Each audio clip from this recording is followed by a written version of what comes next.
As we continue with our election coverage, joining me now for Investing 101 is Barb Finder. She's Senior Vice President and Financial Advisor at Morgan Stanley Chicago. So wonderful to have you on this show on this day. Glad to be here. And I know you're probably getting a lot of calls from clients, as are all portfolio managers at this stage of the game. But what's your best advice, starting with stay diversified? Everybody says that is the key to investing.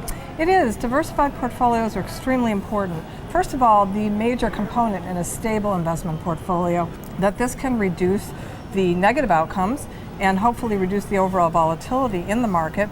Also, depending on the number of asset classes you have, the less volatility you have. Some years the asset classes are going to be the best in the market, and some years are going to be really bad, and you're going to be glad you're well diversified. Many people out there might be tempted to time the market, and especially when we have a big catalyst like the election, they're trying to play the election game a bit. So for long-term investors, though, is that a good idea? No, timing the market has never been a good idea.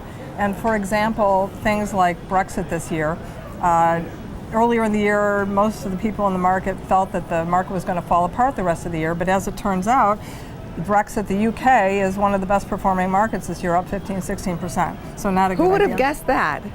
Absolutely. So these are things that, people get a little nervous in geopolitical areas, but there's not that many things that we recommend to do as far as trading goes. Never been a great strategy for us. You always suggest as well not to follow the herd. Why is that? You don't want to be a lemming here. Right. Following the herd is similar sometimes to panicking, and that's not a good idea.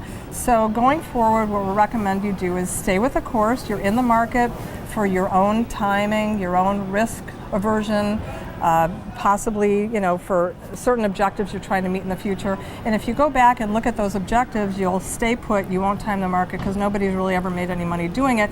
On top of that, there's usually 10 to 15 days in the market that are the best. And if you time the market, you'll miss those. Oh, good to know there. And also, you have to still be flexible.